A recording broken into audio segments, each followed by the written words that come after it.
Quand on veut? Ok. Bah, salut les gars, on est parti pour l'épisode 3 de ma série de podcasts. Donc ici, j'ai un invité qui s'appelle Mehdi Datou. Enchanté, Bienvenue, bienvenue. Je merci. vais te laisser te présenter en quelques mots vraiment d'où tu viens, ton parcours, ton expérience, voilà, dis-nous tout. Salut tout le monde, moi c'est Mehdi, j'ai 35 ans, je suis kiné et PP, Yes. mon parcours il est pas si intéressant que ça, on pourra peut-être en C'est parler toujours intéressant. au fur et à mesure. Non mais je veux dire, il n'est pas si original que ça Ouais, plutôt. ok, ok, ok. J'ai commencé à bosser comme PP, j'ai fait la kiné par la suite. J'ai parfois travaillé seulement comme PP, parfois seulement comme kiné, dans deux grands sports en particulier, donc c'est le basket et l'athlétisme. Yes. J'ai fait un peu dans le tennis, un peu dans le judo. J'ai beaucoup aimé tout ça. Le sport, ça reste quand même ce qui est au centre de ce que je recherche. Mhm. Mais donc surtout kiné, surtout basket et athlé. Et parfois que comme kiné, parfois que comme PP, parfois les deux. Voilà. Ok, cool. Euh, je voulais commencer par un débat, pas vraiment un débat, mais en tout cas assez simple et basique. On va parler de préparation physique.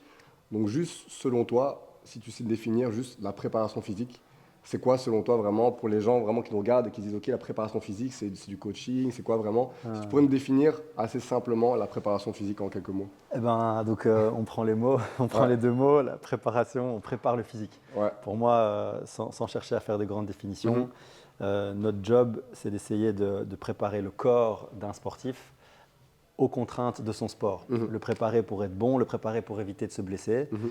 Il y a ce côté performance et ce côté éviter la blessure qui pour moi sont deux notions centrales. On prépare le corps comment? Avec des exercices. On prépare le corps aussi parfois en diminuant, parce on pourra l'aborder, mais il y a les sportifs individuels, les Ouais, sportifs d'un sport collectif. Il y a quand tu bosses avec une équipe ou quand tu ouais. bosses avec un joueur, Pas le même travail, ouais. c'est pas la même chose. Ouais. Et donc, définition simple, pour moi, c'est préparer le corps aux contraintes de son sport. Et du coup, est-ce qu'on est d'accord, est-ce qu'on peut être d'accord sur le fait que la préparation physique c'est plus lié peut-être aux athlètes que du sportif santé, ou bien du sportif santé peut dire je fais aussi de la préparation physique. Est-ce que tu distingues un peu les deux? Ouais, je distingue quand même les deux. Moi, Ouais, moi, je préfère le haut niveau. J'adore le haut ouais, niveau. ouais, J'ai pas toujours travaillé dans le haut niveau, donc je connais un peu ouais. aussi. Moi-même, j'aurais aimé, mais je ne Mhm. suis pas un athlète de Ah, haut on aurait niveau. tous aimé, hein. Donc, je pense qu'il faut parfois savoir se centrer sur soi-même. Et Mhm. effectivement, je pense que c'est différent quand même. Ok, Monsieur tout le monde, pour le résumer comme ça, ouais. hein, no offense, Le sport santé, quoi. monsieur tout le Ouais, monde va pas avoir les mêmes besoins c'est sûr. parce que l'intensité qu'il va développer n'est pas la même. Ouais, Pas forcément par rapport à son niveau, mais même par rapport au volume dans une semaine. C'est rare de voir des sportifs amateurs se bouger 2 fois par jour, tous les 6 jours sur ouais, 7. Tu vois. Du bi-quotidien 6 jours sur 7, c'est quand c'est même sûr. plus lié Ouais. aux pros. Cependant, tu as des gars doués qui restent amateurs, tu as des gars très doués physiquement qui restent amateurs. Peut-être que eux sont un peu entre les deux. Sinon, Ok. je fais quand même une nuance entre les deux. Ouais. Mais du coup, pour des personnes sport santé qui veulent juste se remettre en forme, on ne parlera pas vraiment de préparation physique à proprement dit, on parlera plus peut-être de remise en forme, aide à la santé, Ouais, que de ouais, la préparation physique pure et dure, quoi. C'est je plutôt pour trouve. la sémantique du nom, quoi, préparation physique. C'est mon avis. Le Ok, coaching que tu peux avoir dans les salles coaching, style voilà, Basic Fit, c'est etc., ça. ça n'est pas de la prépa physique pour moi. Ok. Par rapport à ça, du coup, je suppose qu'on a tous commencé quelque part en termes de préparation physique. Donc, moi, vous savez que je suis aussi préparateur physique. On a tous commencé avec peut-être un modèle, avec un exemple. Toi, est-ce que tu as eu plusieurs, peut-être, un modèle, un exemple dans la préparation physique où tu t'es dit, voilà, c'est quelqu'un que vraiment j'ai commencé à suivre et tu as adhéré vraiment à ce qu'il proposait? Ouais, ouais, ouais. Dans le basket, je peux dire Ouais. que je crois qu'il ne le sait pas du tout d'ailleurs, hein, Ah, ok. mais j'ai un modèle, c'est Gauthier Niquez, celui qui m'a fait aimer la prépa physique du Ok. basket. C'est le préparateur physique à l'époque de l'AWBB à Jambes, à Ok, Namur, ok, ok, ok. et qui est maintenant le préparateur physique de l'équipe première de Charleroi, d'Espirou. Ok, ok. Dans sa manière d'aborder la transition entre les jeunes et l'équipe première. Moi, j'avais quasiment le même âge que certains jeunes. À l'époque, j'étais étudiant. Certains jeunes qui allaient passer peut-être pro, peut-être pas. Mhm. Et c'était lui qui était chargé de s'occuper d'eux de manière très proche, en fait, parce qu'il les suivait de manière parfois plus fréquente que les coachs eux-mêmes. Mhm.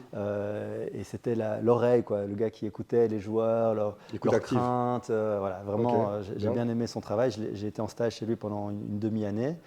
Et puis j'ai découvert une autre personne qui m'a pas mal aidé dans le basket, c'est Peter Samples, qui a été un des PP de l'équipe nationale, qui a bossé dans pas mal de… Il a fait le Brussels aussi à un moment donné. Il a travaillé, et c'est là que je l'ai rencontré Ok, d'ailleurs, ok. il m'a un peu mis le pied à l'étrier. Ouais, il s'est occupé de Inde aussi, je crois, pendant sa réhab, etc. Ouais. Beaucoup, Ok, ouais, ok. encore maintenant, Ouais, ouais. de Turquie, le Ouais. machin. Ok, cool. Et donc lui, il m'a vraiment formé en tant que PP d'équipe première, je dirais. Ok. Et puis dans l'athlétisme, j'ai aussi un ancien professeur de mes études, Étienne Dubuisson, que je cite. Je ne pense pas qu'il nous écoutera, mais big up à lui quand même. Big up quand même.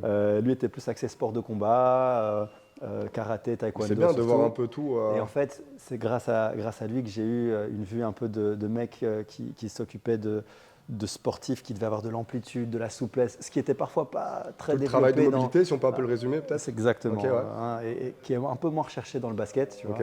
Et donc, avoir eu la chance d'avoir un gars comme ça, qui était chercheur aussi, qui était pas mal à la pointe des études scientifiques du milieu, avoir ce genre de gars, ça m'a quand même bien aidé à être ce que je suis aujourd'hui, modestement. Un gars qui a eu la chance de toucher à tout et qui peut se spécialiser dans le basket et l'athlète qu'il aime le plus. Ok, cool. C'est intéressant. Par rapport à tout ce qu'on vient de dire, en fait, c'était plutôt, donc on a parlé de préparation physique générale, pas encore vraiment préparation physique spécifique, mais on va peut-être y venir. Je voulais passer à la première thématique, du coup, qui était plutôt la programmation, de manière très générale, parce qu'on pourrait rentrer dans le sujet et en parler pendant des heures, donc on va essayer d'être très général et global. Mais selon moi, quand on parle de programmation, moi, les deux mots qui me viennent directement, c'est les types de programmation. Donc, programmation plutôt linéaire ou en bloc, comme on dit, ou programmation plutôt ondulatoire. Si je peux donner mon avis, moi, par rapport à ça, de ce que j'en pense, et tu me diras peut-être la même chose ou le contraire, c'est que j'aimerais aller de plus en plus vite, même avec les athlètes ou le sport santé, dans une programmation plutôt ondulatoire que dans une programmation plutôt en bloc. Après, ça va peut-être dépendre du contexte et de la personne et des objectifs qu'on veut avoir avec elle. Mais je voulais avoir ton avis sur l'ondulatoire, le bloc. Donc, travailler, voilà, on est par exemple sur un bloc de force de 4 semaines, et puis on passe peut-être à un bloc de puissance de 3-4 semaines, ou onduler sur de la force, et puis ok, peut-être faire une petite séance un peu puissance, et puis un rappel de force. Et comment tu vois un peu les choses si on vraiment se cite plutôt du coup vers les athlètes, que ce soit athlétisme, basket, comment tu vois un peu cette programmation? Alors, comme ça, je dirais que moi je préfère travailler en mixant les qualités physiques.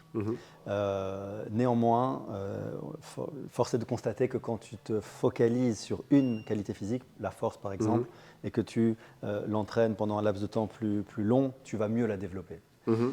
Et donc il faut savoir à qui tu t'adresses, comme tu as dit. Je pense que, en règle générale, les athlètes, on parle d'athlétisme à ce moment-là, ils doivent faire des blocs.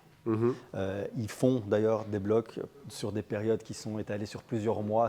C'est des fous. Ils ont des périodes de compétition qui sont parfois… J'en parle bien d'athlétisme. Athlétisme, des sprinteurs, des sauteurs, des lanceurs. Ils s'entraînent pendant des mois, ils font de la compétition pendant une semaine. Ils ne peuvent pas se permettre de ne pas être à la pointe de leur pic de forme à ce moment-là. Tu vois.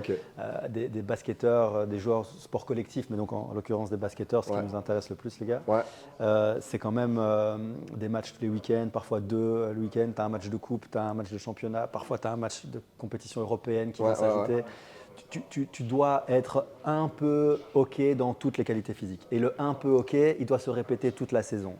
80 matchs parfois pour certains joueurs par saison, tu ne peux pas te dire que tu vas prendre du temps. Tu as une pré-saison de même pas un mois parfois, tu n'auras pas le temps. Donc, du coup, quand tu dis un peu OK, du coup, c'était OK d'un peu onduler à chaque fois. Ouais, c'est ça, faire des petits rappels par-ci par-là. En fait, ce qu'il faut, mon avis, pour résumer, c'est qu'il faut accepter de ne pas aller développer au maximum tes qualités physiques. C'est pas le but à ce moment-là. C'est pas le but, et ce ne sera jamais le but pour un basketteur. Pour moi, les joueurs de basket n'atteindront jamais leur full potential dans une qualité physique. Que ce soit en force ou soit en puissance. Ils ne seront jamais aussi rapides qu'ils pourraient l'être. Ils ne sauteront jamais aussi haut qu'ils pourraient sauter. Ils ne seront jamais aussi endurants. Ils doivent être OK. Quand je dis OK, c'est 7 sur 10 dans toutes les qualités physiques qu'ils ont à leur disposition. C'est ça. En tout cas, moi, c'est comme ça que j'ai travaillé. Et parfois, ce n'est pas ce que je voulais. C'est juste que je n'avais pas le temps.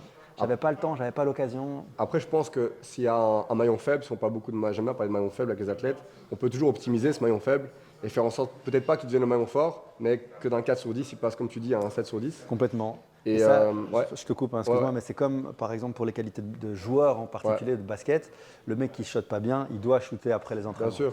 Le gars qui n'a pas de main gauche, il doit s'entraîner main gauche. Bien sûr. Et donc, tu prends ses qualités physiques et effectivement, ça nous arrivait parfois de bosser, je ne l'ai pas dit au début, mais j'ai bossé avec Ostende, Ouais, ouais. de prendre des joueurs qui n'avaient pas forcément joué beaucoup de minutes au match et d'aller travailler une des qualités physiques Faire de l'extra en et plus. faire de Ouais. l'extra après les matchs. Ouais, Tu vois ouais. ça beaucoup en NBA, les mecs Ouais. qui poussent avant de reprendre l'avion Ouais. pour rentrer chez eux. C'est un peu cette idée-là. Ouais. Et c'est vrai parce que même en dehors de cette programmation qui peut être ondulatoire ou plutôt en bloc, ça va aussi dépendre, comme tu dis, des périodes pendant la saison, la off-season, la pré-saison, l'intersaison, la saison. Et je pense que par rapport à toutes ces périodes, et même par rapport aux individus même, vu que je pense qu'en Division 1, on doit à chaque fois individualiser notre approche, bah, ça va dépendre de tous ces facteurs-là en fait. Est-ce que voilà, lui, plutôt un profil force-vitesse, si on parle, on va pas parler de profil force-vitesse, que ça mettrait des heures, mais est-ce que peut-être lui, je vais me cibler plutôt sur la force, lui plutôt sur la vitesse, lui plutôt le travail de mobilité où il y a un gros maillon faible. Ouais. Donc je pense que c'est tout ça à haut niveau et c'est un peu ce qui va te distinguer entre guillemets des coachs high level, j'ai envie de dire, et des coachs plutôt voilà, pôle régional et en dessous. Est-ce que je suis capable de programmer et d'individualiser mes programmes en fonction de la personne que j'ai en face de moi, quoi. Tout à fait. Et puis tu as parlé de tout ça, je suis d'accord avec toi. Ouais. Et j'ajouterais même, ça dépendrait aussi de la position du joueur. Ouais, Tu la ne vas pas position, c'est travailler vrai. pareil avec Ouais, bien tes sûr. gardes, avec tes bigs, Ouais. tu fais des choses C'est vrai, différentes c'est parce qu'ils ont des profils différents. Le même joueur dans une équipe différente va devoir aussi développer parfois d'autres trucs. Il Ouais, dit, c'est mais moi, ça. je suis en concurrence avec un gars qui n'a pas ça. Moi, il faut que je développe. Et alors, parfois, c'est des discussions que tu as avec le PP, Uh-huh. enfin que le joueur peut avoir avec le PP en disant, il faut que tu me fasses courir mieux. Je dois être Ouais. le grand qui prend les rebonds. Je dois sauter, je dois machin. Ouais. L'autre, offensivement, il est meilleur que moi. Il le Ouais. restera. Mais quand on est en difficulté défensive, c'est Ouais. moi qui dois être sur le parquet. Je veux que tu m'aides à développer ça, etc. Ok. Ça m'est déjà arrivé. Et ça me fait penser à une question du coup qui est en dehors de ce que j'avais prévu, mais c'est pas grave, c'est assez intéressant. Est-ce que toi, tu es souvent à l'écoute des joueurs, dans le sens où tu as un joueur voilà, en pro, que ce soit dans l'athlétisme ou que ce soit au basket, qui te dit j'aimerais vraiment travailler ça. Toi, tu vois qu'il y a autre chose à travailler d'abord. Est-ce que tu vas te dire ok, on va travailler ce que tu as envie, ou bah, tu vas dire non, non, non, d'abord on travaille ce que je veux, ça pour toi, et après on regarde. Ouais, donc je pense que je serais plutôt celui qui écoute et qui négocie Entre les deux, gentiment. je trouve Gentiment. le. Imposer, j'ai jamais fait. Ok, Même avec des jeunes, ok. avec des gars en fin de carrière ou bien implantés dans leur carrière, jamais. T'es Hors de toujours à question. l'écoute, quoi. Ouais. Ouais. Des gars qui ont une carrière avec un palmarès, tu ne vas pas leur faire changer d'avis. Même, je pense que même si j'étais persuadé que j'ai raison, je laisserais quand même le gars. Ah ouais, tu laisses le décider. bénéfice du doute ou tu. En fait, de toute façon, on est dans une science inexacte. La C'est sûr. préparation physique, ça touche à l'être humain, C'est la sûr. physiologie de l'effort, c'est des choses qui sont inexactes. Tu ne vas pas réagir comme moi. Ouais. L'année prochaine, tu ne réagiras pas comme cette année, au même programme d'entraînement. Ouais. Tout va être dépendant de plein d'autres facteurs. Ouais, ouais. Donc, il faut savoir être modeste dans la prépa physique. Ouais. On n'est pas sûr de ce qu'on On ne fait, sait pas on tout. n'est pas sûr du résultat. Ouais. Ensuite, la partie adhérence à ce que tu fais, le fait de croire, de coller au programme d'entraînement, il est très important. Tu fais faire à un gars quelque chose auquel il ne croit pas ou pour lequel il ne pense pas que c'est intéressant pour lui, ça ne marchera pas aussi bien. À l'inverse, il ne faut pas dire ce que je n'ai pas dit. Accepte qu'il fasse un truc qui est bullshit, ça ne va pas non plus. C'est sûr. Mais donc, il y a quand même un truc un peu de l'ordre du… Trouver le juste milieu. Exactement, de Entre la les deux, négociation. Et allez, on va un peu caricaturer, tu as des gars de l'Est, des joueurs de basket, on dit les Yougo, ex-Yougoslavie, Ouais. machin. La formation est autre Croatie, aussi. Serbe, machin. Ils ont une idée de ce qu'il faut faire. Tu as les Ricains de l'autre côté, ils ne vont pas vouloir travailler de la même manière. Il faut un peu accepter ça, tu vois. Il faut pas mettre tout ce que toi tu sais, ce que tu as appris, ce De qui côté, est non, de pas de côté. côté, ouais. Mais voilà, les études montrent certaines choses, il faut y croire. Ouais. L'expérience sur terrain montre parfois autre chose, il faut y croire C'est aussi. sûr. Ouais, il y a parfois ce différentiel, ce fossé parfois entre ce que les études montrent et nous, ce qu'on voit sur le terrain, où parfois on est totalement en accord. Et parfois tu te dis, mais comment ça se fait que cette étude montrait ça, ça, ça? Moi j'ai testé un client, deux clients, trois clients ou plus, et je vois qu'il y a des résultats alors que c'est totalement presque en contradiction avec ce que l'étude dit, quoi. Et comme tu dis, ça va dépendre de tout le monde, quoi. Mais tu vois, les études, parce que j'ai un peu travaillé dans le monde de la recherche. La recherche, ok, c'est intéressant. Donc j'ai travaillé dans des laboratoires universitaires, j'ai travaillé sur des rédactions de papiers qui seront publiés dans des magazines scientifiques, etc. Je ne suis pas trop le malin, je n'ai pas fait ça beaucoup, mais au moins je connais. Je ne dis pas que je suis une pointure là-dedans, loin de là, mais je connais comment ça fonctionne. Et en fait, une étude scientifique, une étude sportive, c'est un truc qui comprend beaucoup de biais, tu vois. Et dans les biais qu'elle comporte cette étude, c'est ce qui va faire que parfois ça ne colle pas avec le terrain. Okay. Parfois, tu as des études qui sortent et qui vont pouvoir donner comme énergie à certains blogueurs, youtubeurs, instagrammeurs de dire le stretching c'est mauvais, ça va créer des blessures, le Theragun, le foam roller et machin, tous des topics comme ça où les gens vont avoir des certitudes. En fait, tu te rends compte que les études qui montrent tout ça, c'est des trucs qui sont parfois qui laissent à désirer. Ok. Non, c'est intéressant parce que. Vous pouvez passer, hein, pas de problème. On cut au montage, pas de souci. Non, c'est intéressant parce que les études, parfois, j'ai l'impression qu'il y a certaines études qui sont hyper objectives, où il y a une grosse population, une centaine de personnes qui sont testées, c'est validé par la communauté scientifique, etc. Et puis, tu as des études où il y a 10 pelots qui ont été testés, qui ont fait ça. Est-ce qu'on peut vraiment objectiver ça? Je pense pas. Donc, et même s'ils appuient, ils se sont dit oui, c'est comme ça, bon, c'est toujours un peu remettre en question, j'ai l'impression, et voir sur le terrain ce que ça donne, quoi. Ouais, je pense que l'expérience que tu vas acquérir au fur et à mesure d'une carrière, ça reste quand même ce qui doit te guider ta boussole principale. De temps en temps, lire des papiers scientifiques, c'est pas mal, mais alors les lire avec un œil critique parce que, comme tu l'as bien dit, des études qui ont montré quelque chose sur 10 personnes, tu n'en retires rien de ça. Tu n'en retires rien et l'afficher en grand sur tes réseaux pour dire… moi j'ai lu ça, mais… Tu sais, comme vidéo d'accroche que font certains comme ça, avant de cliquer sur le réel Insta, tu vois un truc en disant « Non, surtout pas ». Moi, je suis partisan de dire que quand tu commences à dire « toujours ou jamais », c'est pas bon. Est-ce que moi je suis contre ça. Mais est-ce que tu peux être en adéquation avec ceux qui font ça dans le sens où c'est un but purement marketing, qu'ils veulent capter les gens pour essayer de cliquer sur leurs vidéos, mais qu'au final, parce que moi j'ai souvent eu ça sur Instagram où tu as des gens qui mettent des stop stretching ou stop ça, etc. Et moi je me permets de commenter un peu et de donner mon avis. Et puis du coup tu as la personne qui dit ah non mais c'est pas du tout ce que je voulais dire, mais c'est pas par rapport au titre, c'est pour un peu choquer les gens, pour qu'ils viennent. Si c'est pour attirer, pour qu'il y ait un débat derrière, mais il faut savoir quand même que tu t'adresses, en règle générale, tu t'adresses à des gens qui ont pas ton œil critique, qui n'ont pas ton recul, qui n'ont pas ton expérience terrain, et donc ils vont boire ce qu'ils voient. En fait, et si le mec il a plein de likes, si le mec il a plein d'abonnés, ils vont le croire. Et c'est parfois ça le problème. C'est parfois ça le souci, malheureusement. Donc non, je suis plutôt contre. Les gars qui arrivent avec des toujours ou jamais, je suis plutôt contre. Je préfère être directement aller dans mon approche. Si je mets une vidéo, tu sais à quoi tu vas t'en tenir. Il n'y a pas de fausses informations ou essayer d'amener la personne via un titre quelconque. Tu sais que quand tu vas cliquer sur ça, il y aura ça. Et c'est pas juste parce que j'ai mis une accroche pour que tu viennes. Enfin, c'est un peu parfois un peu futile. Mais on en vient du coup à la prochaine thématique qui n'a pas vraiment de rapport. C'était les étirements. J'ai fait quelques sondages donc il y a une semaine, 2 semaines pour voir un peu ce dont les gens avaient envie de parler. On va parler pas mal d'étirements. Alors j'ai mon avis sur les étirements parce qu'il y a plein de styles d'étirements, plein de sortes d'étirements, quand les faire, avant, après, etc. Je voulais déjà peut-être que toi tu me définisses pour toi la notion d'étirement. C'est quoi un étirement? Et après venir peut-être… Jamais faire d'étirement. Et après peut-être venir sur comment l'utiliser, quand l'utiliser, quel type d'étirement. On pourrait peut-être débattre quelques minutes là-dessus. Voilà. Ok, donc gros sujet. Donc l'étirement, c'est pas que c'est pour moi, hein, mais l'étirement musculaire, il est déjà pas que musculaire, il est tendineux aussi. À partir du moment où tu mets en tension un de tes membres, une jambe, un bras, tu vas éloigner des insertions d'accroche du muscle. Et donc, tu as 2 structures osseuses qui ne vont pas bouger. Entre, tu as des tendons. Au milieu, tu as un muscle. Le truc va s'étirer, il va s'agrandir, il va s'allonger en centimètres, vraiment. Ça, c'est un étirement. Maintenant, ce truc-là, tu peux le maintenir longtemps. C'est un étirement qui est prolongé, qui est statique et prolongé. Tu peux le faire de manière un peu répétitive et active. C'est un étirement qui peut du coup être un peu balistique et bouger rapidement. Tu peux le faire en bougeant plusieurs muscles en même temps, plusieurs articulations. Il peut être pluriarticulaire, monoarticulaire. Et en fonction de tout ça, ça peut donner des réponses à tes questions quand le faire. Mais lequel de tous ceux que j'ai déclinés combien de temps le faire? À quel moment surtout ne pas le faire? Et en fait, toutes ces réponses-là, ce n'est pas une soupe. Il ne faut pas penser que c'est un sujet qui est si compliqué que ça. Ça, par contre, c'est mon avis. Je ne crois pas que ce soit si compliqué que ça. Mais dans la tête des gens, ça peut être compliqué. Ok, mais donc, il y a eu les mêmes… C'est des modes de débat. Il y a eu les mêmes questions sur la musculation. C'est très mauvais chez l'enfant, ça empêche la croissance. C'est très mauvais chez les femmes enceintes, surtout pas. Et tout. Et puis au final, les choses peuvent un peu bouger. Peut-être que plus tard, on aura d'autres avis. Il y a des choses qui ont commencé il y a quelques temps en disant il ne faut jamais faire ci. Et puis c'est devenu un peu quand même. Et puis il faut toujours le faire.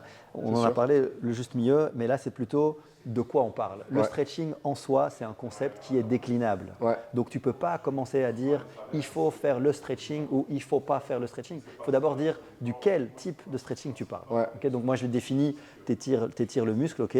Maintenant si tu le maintiens ou pas, si tu le fais très fort ou pas, si tu le fais en contraction d'un autre muscle ou pas, tout ça va changer et donnera des éléments de réponse après. Mais du coup, pour conceptualiser et résumer avec un langage assez simple, si on prend mon biceps, comme ça je montre, on conceptualise un peu.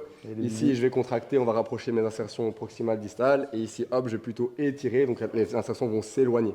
Donc pour être très schématique et pour que les gens comprennent un peu ce que c'est une contraction ou un étirement. Par rapport à ça, peut-être pour rentrer un peu plus dans le détail, sans trop non plus pour que ça reste audible et compréhensible pour tout le monde. On m'a posé la question du coup beaucoup, est-ce que je dois m'étirer avant de m'entraîner? Est-ce que je dois m'étirer juste après? Est-ce que je dois m'étirer quelques heures après? Alors moi j'ai mon avis sur la question, mais je voulais surtout avoir le tien.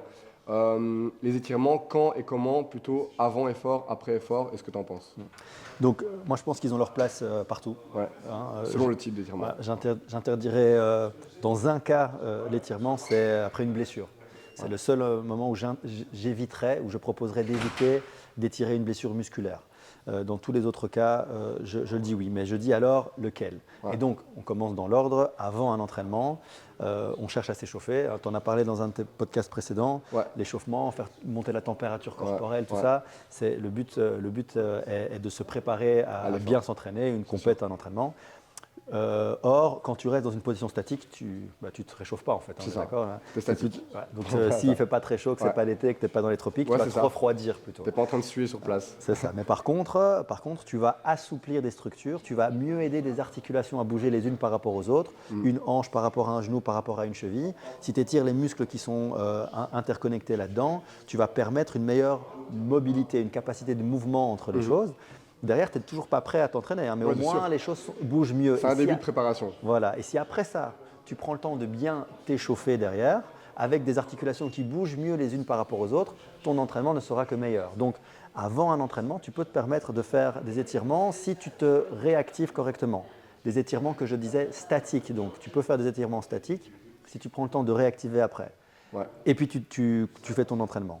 Ce que tu peux faire aussi, c'est des étirements qui sont un peu plus dynamiques et balistiques. Balistiques, avec des balancements. Les gens pourront essayer, mais balancer sa jambe de gauche à droite plein de fois ou bouger vite de gauche à droite pour assouplir des hanches, c'est quelque chose qui commence à être un petit peu, qui te fait dépenser un peu d'énergie, qui peut te faire un peu transpirer si tu le fais bien. Alors si je peux te couper pour ça, pour les étirements balistiques, c'est intéressant parce qu'on m'en a parlé récemment. Il y a des gens qui ont peur parfois à froid de se balancer, faire ça, de dire je vais me déchirer, etc. Parce qu'en fait, c'est un peu, entre guillemets, le seul inconvénient qu'on peut dire sur les étirements balistiques, c'est que si on le fait dès le début de séance, oui, on peut, si on va trop loin et qu'on ne connaît pas assez son corps, on peut provoquer une déchirure. Mais en fait, j'ai envie de le répondre que c'est ce qu'on cherche un peu, parce qu'en fait, via l'étirement balistique, on cherche le réflexe myotatique et on recherche du coup la contraction musculaire et du coup l'échauffement par la suite. Mais c'est vrai que pour une personne très débutante qui ne connaît pas vraiment son schéma corporel, son corps, venir faire des grands balanciers, etc., sinon pas une bonne souplesse déjà de manière générale, c'est peut-être pas l'idéal. Non, mais ça c'est du bon sens. Tu vois pas les gens arriver dans un endroit et puis commencer à balancer leurs jambes au-dessus sur la tête, etc. Mais c'est intéressant. Mais donc des étirements balistiques, quand tu es déjà un petit peu préparé, ça peut être une bonne chose pour préparer. Tu as des études qui ont montré que l'étirement balistique peut bien préparer des efforts assez explosifs comme des sauts verticaux. Exactement, des sauts verticaux, des sauts horizontaux, des sprints sur 10 mètres. Tu as des petites études comme ça qui montrent, parce que les sauts, les sprints, c'est ce qui va quand même te définir ton explosivité. Et donc, on a pris des gens, on les a fait tester des protocoles d'échauffement avec des étirements balistiques ou sans. Et on se rendait compte qu'avec, ils performaient un peu mieux quand même. Ils sautaient plus haut, ils sprintaient un peu plus. Contrario, le groupe qu'on dit contrôle, celui qui ne fait pas ça, il faisait rien à la place. Donc c'est pas vraiment, ça ne veut pas dire que c'est magique ce truc-là, ça veut juste que ça a sa place dans l'échauffement. Et à l'inverse, par contre, des étirements plus statiques, des trucs où tu maintiens une position prolongée longtemps, passive, ont aussi été testés dans des études où tu faisais dans un échauffement, un groupe qui faisait des étirements statiques et un autre pas.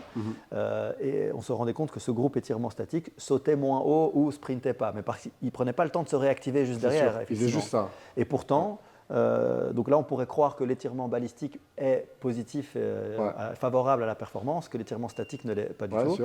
C'est pas faux si tu lis les études et leurs conclusions.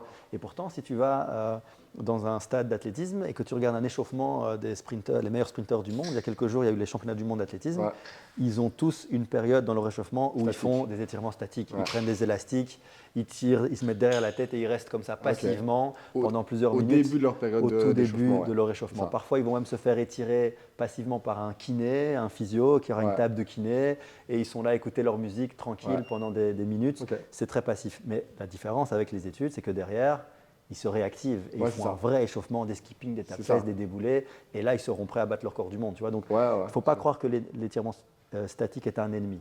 Derrière, j'ai bien précisé, si tu réactives bien, c'est bien. Sûr. Là, on a parlé avant. On a parlé avant, c'est ça. Maintenant, plutôt après ou pendant, Pendant, je pense que ton effort, il est déjà composé d'une série de courses, peu importe le sport qu'on prend. Plein de contractions différentes. Plein de courses, contractions différentes. Je ne crois pas qu'il soit nécessaire d'étirer. Tu peux imaginer une mi-temps, un quart-temps, un temps mort, une phase où tu as des minutes sur le banc avant de remonter, où oui, tu pourrais te dire que tu restes chaud. Maintenant, je ne sais pas si tu as déjà vu, je crois que oui, des basketteurs sur un banc, ils transpirent comme des veaux. Je pense qu'ils sont encore chauds à ce moment-là. Ça va dépendre de chacun après. Voilà, c'est ça. Tu as des mecs qui préfèrent rester dans leur bulle, se concentrer, d'autres qui veulent être activés, montrer au coach parfois que je suis prêt, je peux remonter déjà. Ça dépend un peu. Mais je ne crois pas que ce soit ultra nécessaire pendant. Et après, il faut savoir ce qu'on recherche. Après un effort, tu as plutôt envie de libérer la pression. Ça intéresse les gens, surtout après. Et tu n'as surtout pas envie de créer des blessures. Ça, c'est souvent ce qu'il y a dans l'inconscient des gens.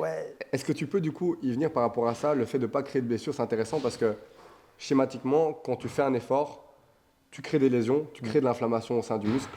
Et on veut cette inflammation, on veut ces lésions. Donc, est-ce que juste après l'effort, venir encore étirer sur ça, est-ce que c'est toujours bon, mauvais? Donc, je voulais avoir ton avis sur ça. Tu l'as bien dit. Ce qu'on recherche, c'est créer des lésions. Parce que quoi? Parce qu'en fait, on sait que pendant la phase de repos, ces lésions, elles vont s'adapter pour se renforcer. Et en gros, l'entraînement nous rend meilleurs grâce à ça. Alors, déjà, dire qu'on ne veut pas amplifier ça après, pas vraiment. Pourquoi pas? Peut-être qu'on veut encore plus. Hein. Bon, là, je chipote un peu, mais effectivement, on ne veut pas se blesser en tout cas. Ça, tu as raison.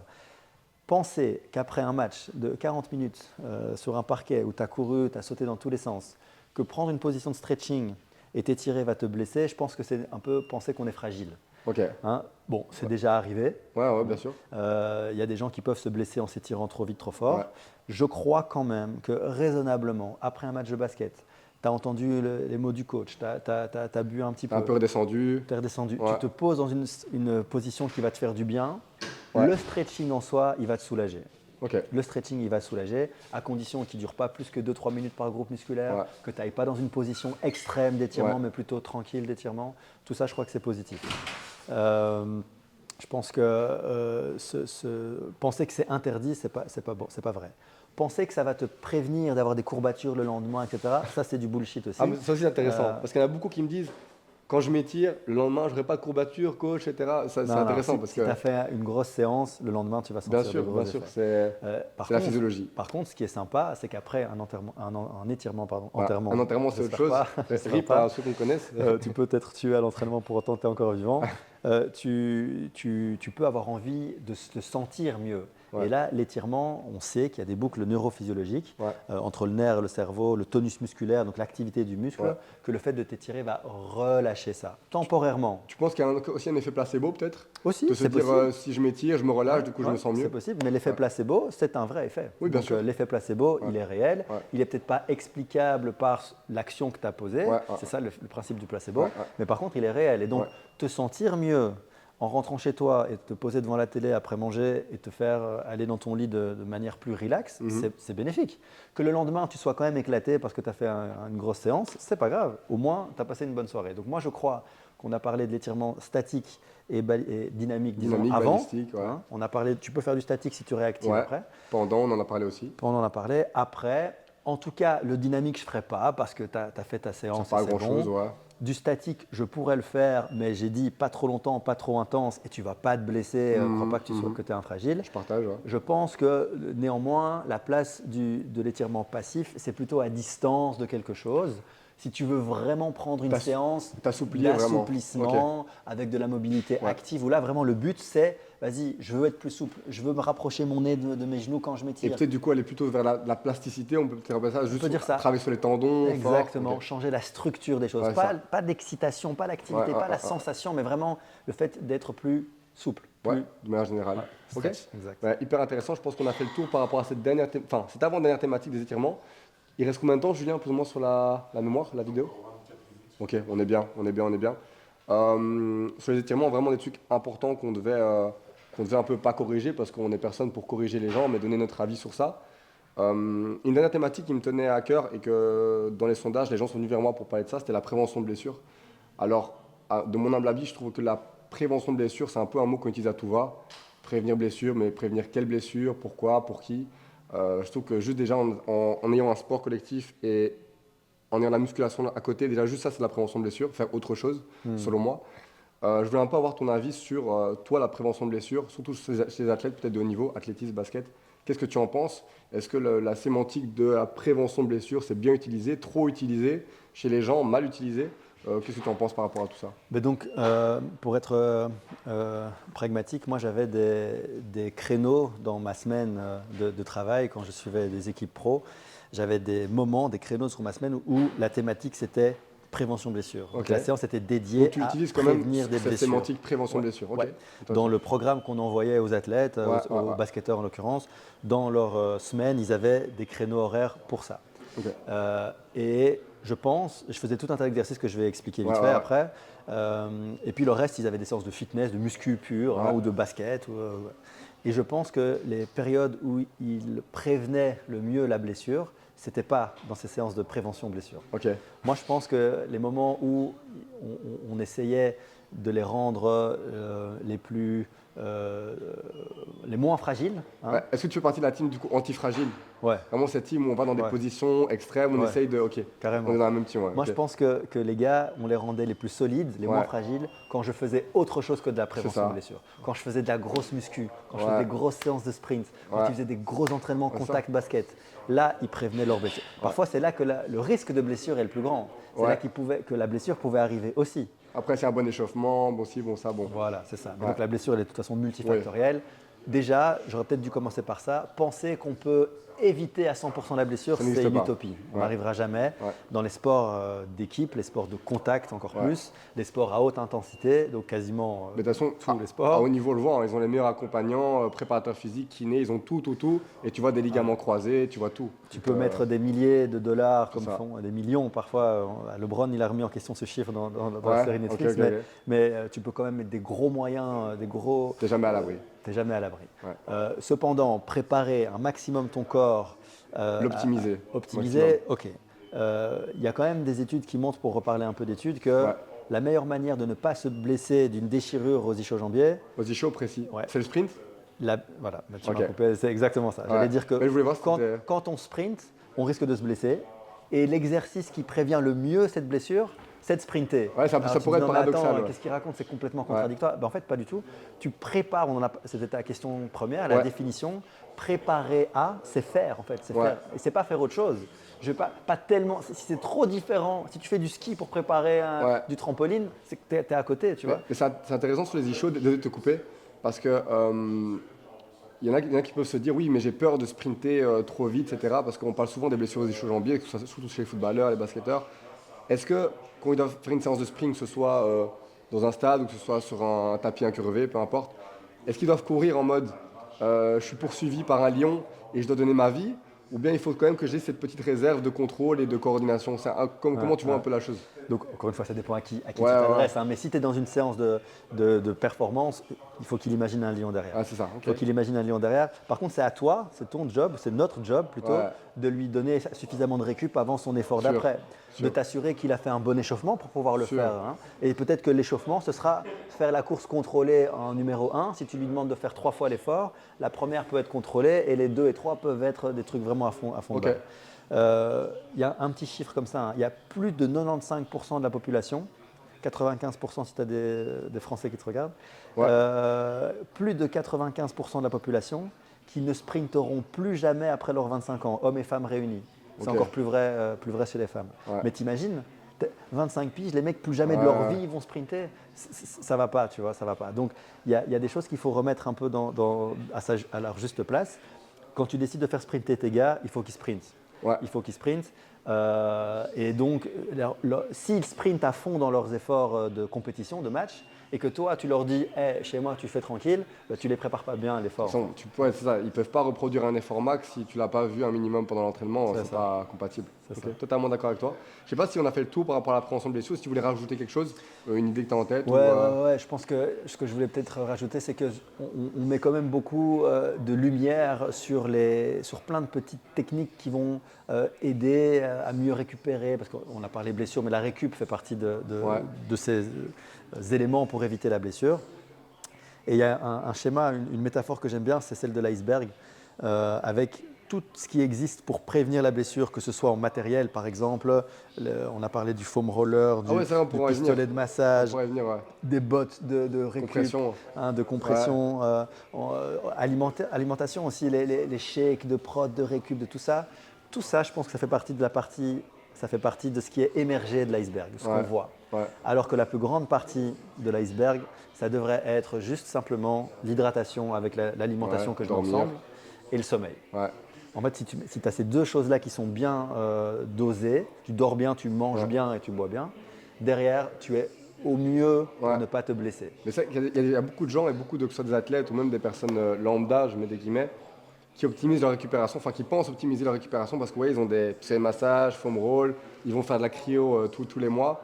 Mais après, tu leur demandes est-ce que tu manges bien, est-ce que tu dors bien, ah, moyen, etc. Mais du coup, je pense que si la base déjà n'est pas bonne, Ouais, exact. mettre autant d'argent pour et autant d'énergie pour autant de choses, ben, en vrai, ça sert pas à grand chose. Non, Quoi. ils sont à côté. Ouais, Ils dépensent, comme tu as dit, de l'argent, du temps dans ouais, ce qui est superficiel c'est et ça, ce qui est émergé, le c'est ça. détail. Ouais, La base, la grosse base, et si tu as beaucoup de jeunes qui t'écoutent et qui sont dans leur truc ouais, à ce ouais, moment-là, c'est bien manger, bien dormir. c'est sûr, Et quand c'est je dis sûr. bien manger, ça veut dire bien boire aussi, mais bien manger, bien dormir, ça reste la base. Ok, ok, ben écoute, euh, ben, on pourrait juste finir avec avant le petit quiz, via avec la thématique qu'on a abordée brièvement, on en a parlé un peu en off par rapport au foam roller.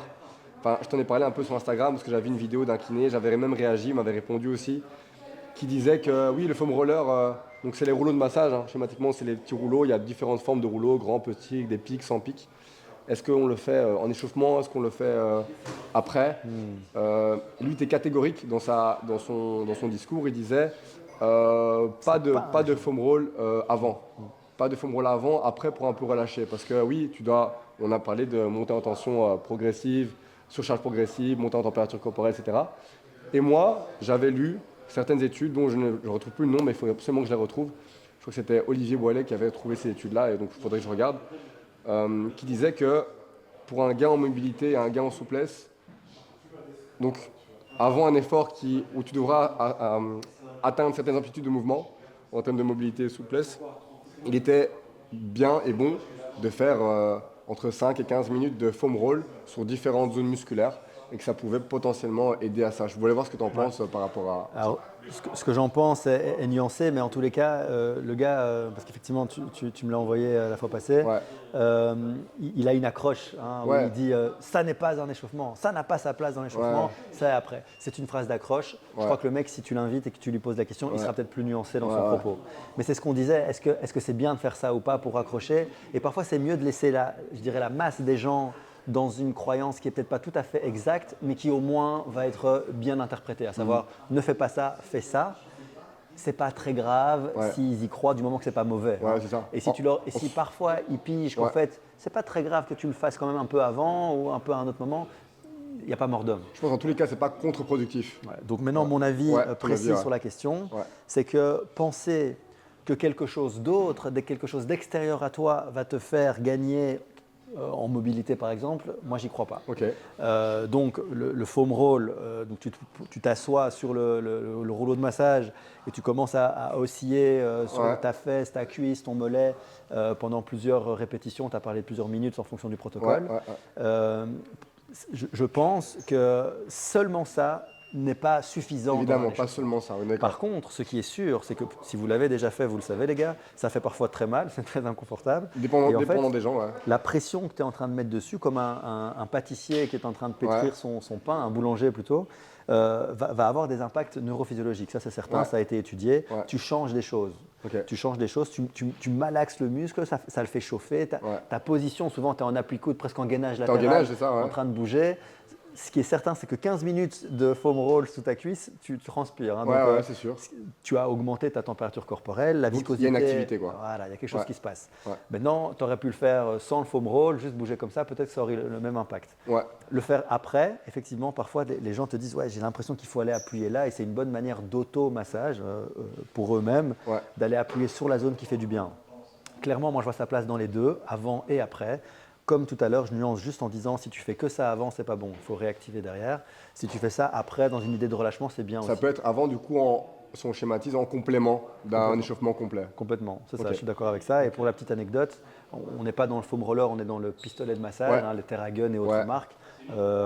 J'ai eu l'occasion de voir s'entraîner le champion du monde 2017 du 200 mètres, c'est Ok. Ramil Gouliev. Le mec, c'était le plus rapide de la planète en 2017. Il s'entraînait de manière assez particulière, c'est pour ça que je le note. Il faisait un tour du terrain de foot, donc Ok. à l'intérieur d'une piste d'athlète, un petit terrain de foot. Ouais. Le mec faisait un petit tour, donc c'est pas très long. Il venait sur la table de kiné et son kiné passait sur son corps pistolet. le pistolet de massage, les Ok. cuisses, devant, derrière, les côtés, Ok. les mollets, le bas du dos, les fesses. Il se remettait debout. Il faisait quelques petites gammes de courses, des petits skipping, des petits tapes-fesses. Il revenait se poser. Le gars repassait quelques minutes partout. Il mettait ses spikes, donc les chaussures spécifiques pour le sprint. Il faisait quelques déboulés plus rapides en spikes. Il revenait une dernière fois et puis il tapait sa séance de sprint à fond. Tu vois. Ah, ok. Le mec n'avait rien fait d'autre que de se faire taper dessus par le petit pistolet de massage partout. Le gars est champion du monde. Ok. C'est que lui, ça lui convenait peut-être. Donc, Comme on a parlé au début, ça dépend de chacun. mais il faisait des trucs quand même. tu Ouais, vois. oui, bien sûr, Il faisait bien des sûr. petits trucs, mais Bien effectivement, je crois que c'est un peu extrême comme manière de Ne faites s'échauffer. pas que du pistolet et puis sprinter. Ne faites pas que ça. C'est pas ce que j'ai dit. Mais effectivement, il y a parfois des bizarreries qui peuvent convenir aux uns. Ok. Et là, en l'occurrence, ce gars-là, faut pas lui dire de ne pas faire ça. Non, tu vois. sûr. Tu le laisses dans son truc par rapport à ta question d'avant. Qu'est-ce que tu fais quand tu as une croyance qui est différente? Tu Ouais. laisses faire, il y a du résultat, c'est bon. Mais tu nuances peut-être pour les autres. C'est ça. Ok, cool. Cool, ben, on en vient du coup rapidement là, à la fin de ce podcast. Et comme je fais de manière générale, là, depuis, comme c'est le troisième épisode, donc pour la troisième fois, un petit quiz où le but, ça va être de dire en 5 secondes, maximum 5 secondes, choisir entre deux possibilités que je te donne. Donc ta préférence par rapport à ces deux possibilités. Et tu me dis ça le plus vite possible. Donc par exemple, si je te dis basketball ou athlétisme. Athlète, Athlète, ok. Plutôt les athlètes ou plutôt le sport santé? athlète, Athlète. Plutôt team CrossFit ou team Aerox? crossfit, CrossFit, donc à l'ancienne quoi. Ok.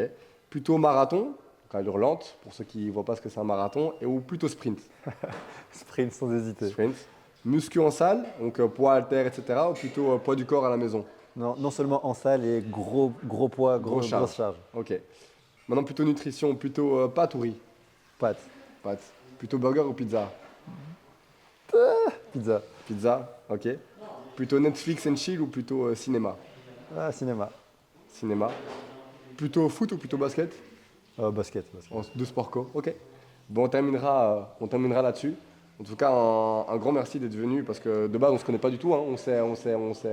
Première fois. On a pris connaissance via une connaissance à nous, justement. Donc voilà, un grand merci d'avoir fait le déplacement et Avec toujours plaisir. enrichissant d'apprendre et de parler de la préparation physique de manière générale. Donc c'est cool. Voilà, merci à toi. Merci pour le vin rouge et big up à Ah, Firas. pas de souci. Ouais, c'est du bon vin rouge. Ciao, ciao. C'est good?